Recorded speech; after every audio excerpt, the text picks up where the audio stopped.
90 minutes business, l'invité.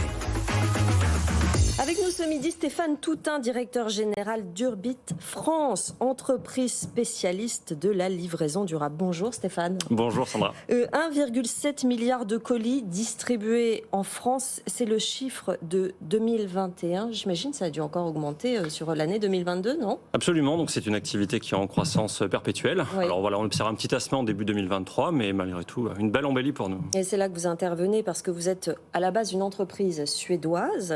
Vous avez la branche française. Concrètement, Urbit, ce sont ces vélos cargo qui nous livrent, vélos cargo électriques, la livraison du dernier kilomètre. Au départ, vous livriez des magasins, enfin les achats faits dans les magasins. Aujourd'hui, c'est spécifiquement dédié au e-commerce. Oui, alors la cyclo-logistique de manière générale rassemble l'ensemble des activités qui vont opérer de la livraison à vélo. Il y a différents modèles, on peut imaginer la livraison au départ des boutiques pour des commandes en livraison plutôt rapide. Ça n'est pas notre modèle, notre modèle c'est vraiment de la livraison e-commerce, essentiellement B2C, on peut également faire du B2B, avec effectivement l'utilisation uniquement de vélos cargo assistance électrique comme moyen de locomotion. Alors la genèse du projet c'était la livraison avec le moins d'émissions possible, mais le but c'était aussi de s'insérer dans le trafic urbain de plus en plus dense. C'est tout un ensemble finalement pour que le transport de demain, la logistique de demain soit moins polluante de façon générale. Vous êtes certifié Bicorp d'ailleurs. Absolument. C'est ça, expliquez-nous un petit peu comment c'est... Alors la certification Bicorp aujourd'hui c'est un audit de l'ensemble des pratiques RSE de l'entreprise qui ont pour vocation d'aller évaluer nos initiatives en matière d'environnement bien évidemment mais pas seulement, en matière de gouvernance, en matière de responsabilité sociétale également. Et l'idée étant de faire bien mais pas uniquement pour un segment d'activité mais vraiment pour l'intégralité de nos activités. Vous avez combien de vélos actuellement ? Alors on a une flotte en France entre un petit peu moins de 150 vélos aujourd'hui, un petit peu plus, environ une centaine de livreurs qui opèrent dans nos villes. Et globalement en Europe, puisqu'on n'opère pas uniquement en France, mais également en Angleterre et en Espagne, c'est environ 300 collaborateurs. En France, pour le moment, c'est Paris et Lyon. Vous allez vous développer dans d'autres villes ? Absolument. C'est quoi les objectifs de... Alors, il y a effectivement un enjeu autour des agglomérations plutôt larges et plutôt denses. Alors, on les connaît, la plupart d'entre elles, Lille, Toulouse, etc. Des vraies interrogations sur des villes de taille un petit peu plus intermédiaire, comme Rouen, Le Havre ou Orléans, sur lesquelles la cyclo-logistique peut également être un élément de réponse intéressant. Oui. J'ai beaucoup de confrères qui opèrent d'ailleurs dans ce genre d'agglomération. Tout l'enjeu étant, effectivement, une certaine densité amène un avantage au vélo par rapport au modèle de livraison traditionnel que sont le camion. Vous travaillez pour combien de clients au final et quel type d'entreprise du e-commerce? On pense à Amazon évidemment en premier, mais il n'y a pas que. Alors il n'y a pas que, effectivement. Et en fait, on va travailler sur, on va dire, deux segments d'activité. Effectivement, les e-commerçants directement, Amazon. On peut également citer des marques du textile Promode, par exemple, pour lesquelles on va effectuer des livraisons. Mais on travaille également en sous-traitance pour des transporteurs classiques. Je pourrais citer DHL, par exemple, qui va nous confier une partie de son activité pour aller, je dirais, aller verdir un petit peu de manière vertueuse et responsable leurs activités de livraison. Et l'idée pour la suite, c'est de rester un complément finalement à la livraison qui se fait principalement par camion, où ça va prendre beaucoup de place, il y a beaucoup de concurrents. Est-ce que c'est amené quand même à prendre une grosse place dans la livraison du dernier kilomètre ?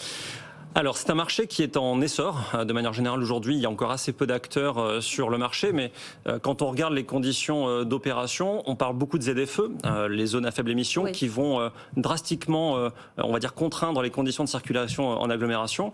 Et c'est des éléments auxquels les vélos cargo ne sont pas exposés. Donc on va avoir un avantage au vélo assez naturellement. Quand on regarde, alors il y a une statistique que j'emploie assez régulièrement qui est dans Paris, un vélo se déplace à 16 km/h en moyenne, là où un camion va se déplacer à 13 km/h en moyenne. Donc là encore, un très net avantage au vélo. Et donc finalement, on va se retrouver dans une situation où l'impact économique est vertueux, mais également l'impact écologique. Donc voilà, quand on regarde sur le long terme, on peut facilement imaginer des perspectives plutôt très bonnes. Le contexte suédois, parce que l'entreprise vient de là-bas, le vélo est très, très développé en Europe du Nord. Est-ce qu'il y a le même potentiel sur des pays comme les nôtres, des pays plus au sud dans l'Europe, où ça reste plus limité ? Alors, le potentiel est paradoxalement beaucoup plus important, dans le sens où la cyclo-logistique, elle va répondre à des problèmes de congestion dans nos villes, à des problèmes de pollution. Mais on a les infrastructures qui peuvent accueillir justement. On commence à avoir les infrastructures, donc c'est un vrai sujet qui est porté à la fois par les pouvoirs publics et une jeune fédération de cyclo-logistique qui a pour vocation à accompagner là aussi sur les bonnes pratiques. Les voies cyclables, il y a un fort enjeu sur l'utilisation et la mutualisation des espaces entre l'utilisateur privé et les professionnels à vélo cargo. Mais oui, définitivement, le vélo a une place très très grande en Europe. Vous parliez tout à l'heure d'un chiffre qui se faisait principalement en B2C. Est-ce que ça va s'inverser avec le B2B? Est-ce que la part du B2B va augmenter dans les années qui viennent? Vous allez développer ça? Alors oui, on développe le B2B bien évidemment. La difficulté, c'est en B2B quand on a une livraison qui va représenter parfois 50 colis pour 200 kilos. Le vélo perd un petit peu de son attrait par rapport au camion traditionnel. Oui. Et c'est une conviction que j'ai qui est plutôt profonde, c'est la cyclo-logistique et le vélo cargo n'est pas la réponse au problème de la livraison dernier kilomètre en zone urbaine.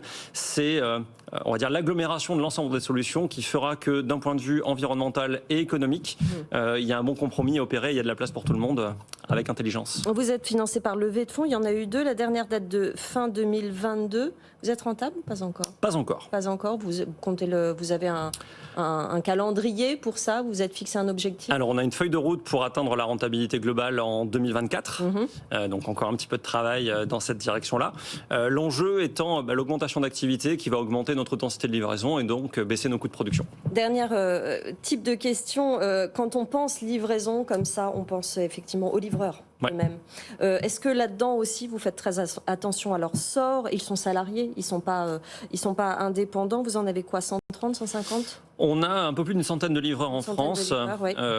Oui, alors vous le dites très justement, les conditions d'emploi sont pour nous essentielles. Donc on n'a pas d'auto-entrepreneurs, c'est un choix qu'on a fait.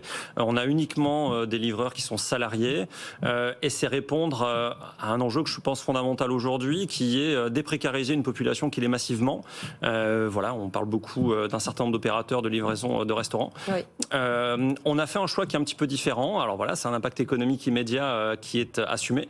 Mais ça nous permet d'offrir un toit, l'accès à la santé à des populations qui sont très souvent fragiles. Oui, c'est la protection effectivement qui est intéressant aussi dans ces conditions. Est-ce que vous arrivez à les trouver? Est-ce qu'il y a de la demande? Parce que c'est un métier malgré tout pénible. On peut considérer. Est-ce qu'il y a de la demande pour ça ou est-ce que vous êtes un peu constamment en recherche de candidats sur ces postes-là? Parce que la grande majorité de vos salariés, en fait, sont des livreurs. Absolument. C'est une grosse partie de l'effectif de l'entreprise.